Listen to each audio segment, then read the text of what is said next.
So today it's a blue-white Ephemerate / Reanimate deck. So it plays a lot of creatures with powerful enter the battlefield effects, and then it wants to get more value from them by blinking them or reanimating them. So the way we do that is with, first of all, Ephemerate. It's 1 white for an instant. It says exile target creature you control, then return it to the battlefield under its owner's control.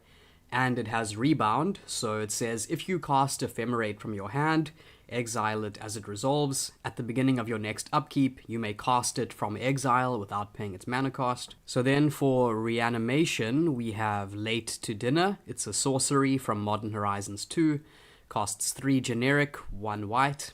It says return target creature from your graveyard to the battlefield and create a food token. So a pretty decent 4 mana reanimation spell. Alright, so what are the creatures that we want to be blinking and reanimating? So first up, it's this new card from Neon Dynasty. It's a 2 mana dog, 1 generic, 1 white. Very simple. It says when it enters the battlefield, draw a card. Then we are also playing 2 copies of Archaeomancer. It's a blue creature, 4 mana for a 1/2, 2 generic, 2 blue. When Archaeomancer enters the battlefield, return target instant or sorcery from your graveyard to your hand.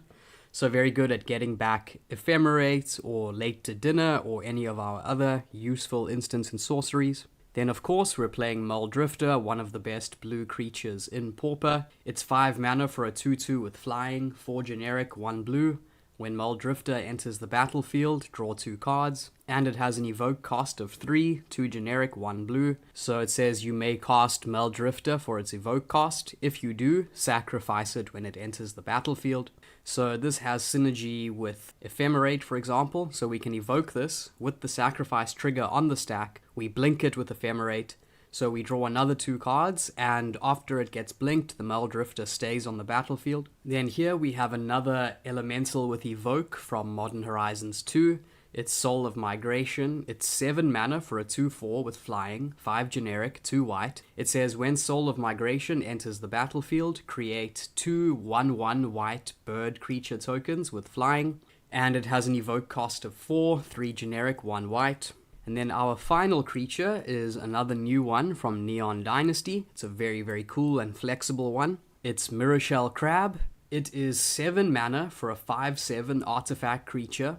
Its mana cost is 5 generic, 2 blue, and it has ward 3. So it says whenever this creature becomes the target of a spell or ability an opponent controls, counter it unless they pay 3, but the main reason we're using this is because it also has Channel, so you can pay 3 mana, 2 generic, 1 blue, and discard Mirrorshell Crab to counter target spell or ability unless its controller pays 3. So this is a counterspell. It is the only counterspell in Pauper which can counter abilities, so we can use this to counter some of our opponent's plays, and then we use Late to Dinner to reanimate it, and it's a pretty decent creature to reanimate. I mean, it's a 5/7 with ward, so not nothing. Alright, then the rest of the deck is just card draw and control. So we're playing 2 copies of Consider, a new draw spell from Midnight Hunt, so obviously it has some synergy with our reanimation effects. Then we're running 4 copies of Preordain, 1 blue for a sorcery, scry 2, then draw a card, 1 copy of Ponder, 1 blue for a sorcery. Look at the top 3 cards of your library,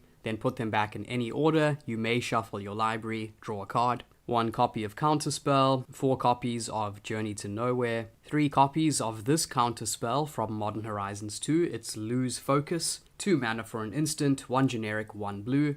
It says counter target spell unless its controller pays 2, but Lose Focus also has Replicate.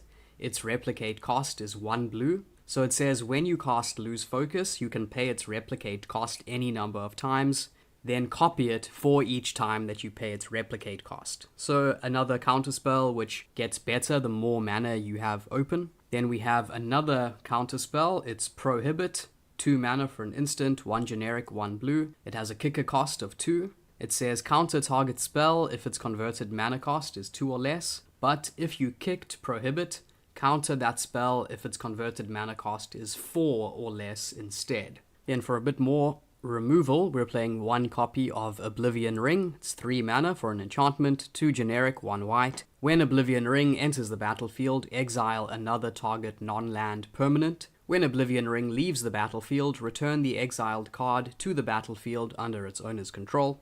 Then we are playing 22 lands, just 3 Ash Barrens, 1 Azorius Chancery, 4 Tranquil Cove, and a whole bunch of basic plains and basic islands. So there you have it, that's the deck. So this archetype has been around for a while. It's sort of been on the fringes of the meta. It's never really been an all-star. But I do think that with Neon Dynasty, we have a few new cards that really push the deck to the next level. So I do think this deck has a lot of power and could really become a staple in the meta. I'd highly recommend that you give it a try. As always, if you have ideas for how the deck could be improved, let me know. Thanks for watching, and I will see you next time.